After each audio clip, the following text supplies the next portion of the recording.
The Russian defense industry is becoming an expert in putting on a brave face in a bad situation. But doing so is becoming increasingly difficult. Smuggling and gray schemes are the only things that can still keep this colossus on clay feet standing. So what is the decaying Russian defense industry actually doing today? And what newsonline are the latest, unparalleled developments of the Russian Federation really like?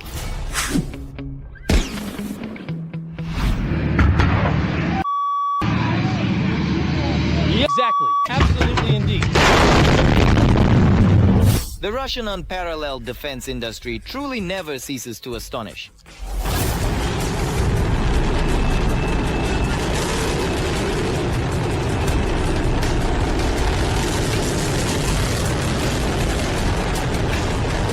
Recently, yet another showcase inspection of incredible super novelties in the industry at a super secret factory turned into another farce. That's exactly how I imagined it. The most secret development, wrapped in a curtain and dragged on a cart like barge haulers. The tactical missile armament that Shoigu came to inspect apparently wasn't ready for a visit from such a high-ranking guest and seemed a bit downcast.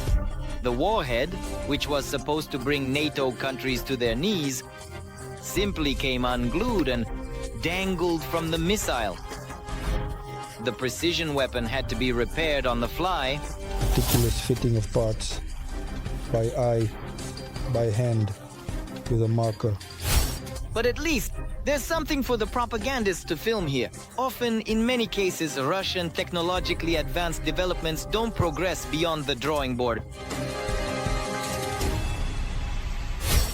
One such project that ended before it even began was the ballistic anti-ship missile ZMIC. The Russians announced work on it in mid-2022.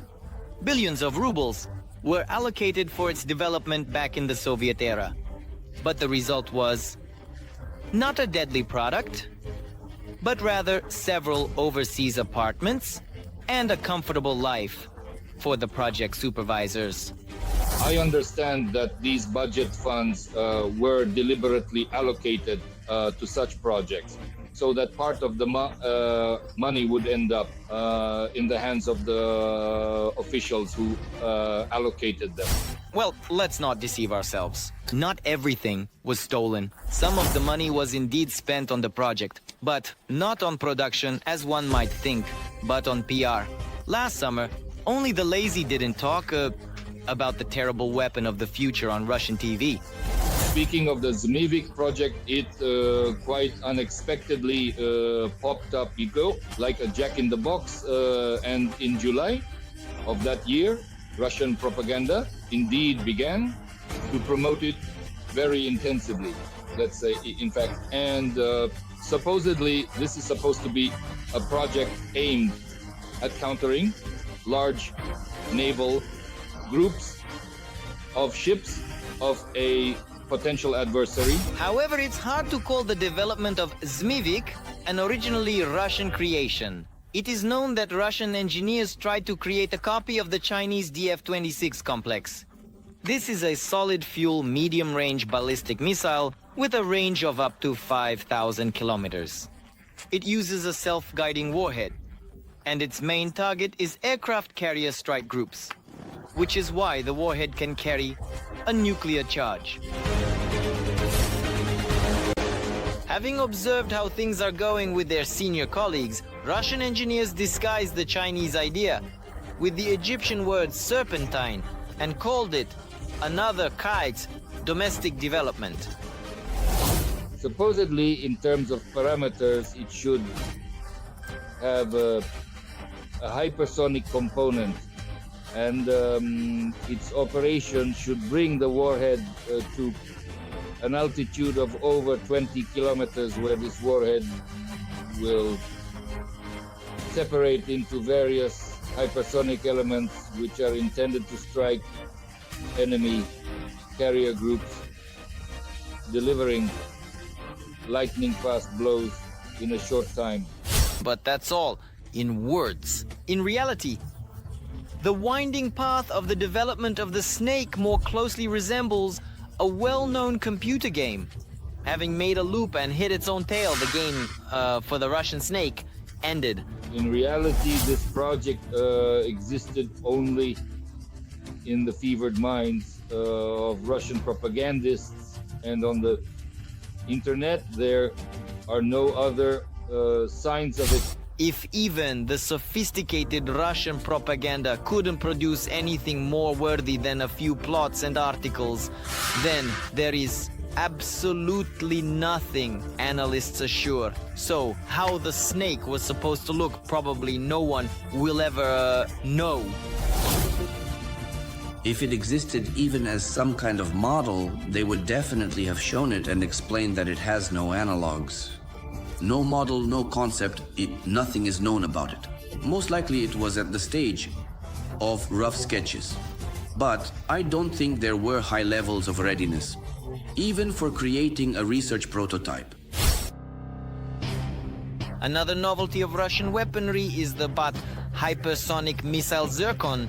This unparalleled missile supposedly flies at 9 times the speed of sound and descends on its target straight from the stratosphere. According to its creators, no missile defense system in the world is capable of handling it. With a year's delay, the missile was even adopted into service. However, whether it meets the claimed specifications is still unclear. The same Zirkon, which is also a major money eater, lacks sufficient prospects for real implementation in solid form within the parameters previously announced. The paradox is that even those products that were assembled in single units and even started to be mass-produced cannot be further manufactured. Firstly, international sanctions are gaining momentum, but the main surprise is that Ukraine, against which Russia has waged war, was the supplier of critically important equipment for missiles, especially anti-ship ones. A huge role in the loss of these capabilities by the Russian Federation in the maritime direction was played by the aggression of the Russian Federation against Ukraine since 2014, when those cooperative ties were severed and the Russian Federation could no longer receive engine installations produced by the Ukrainian enterprise. Now, everything that Russia did not manage to bring to fruition has been left to gather dust on the shelves.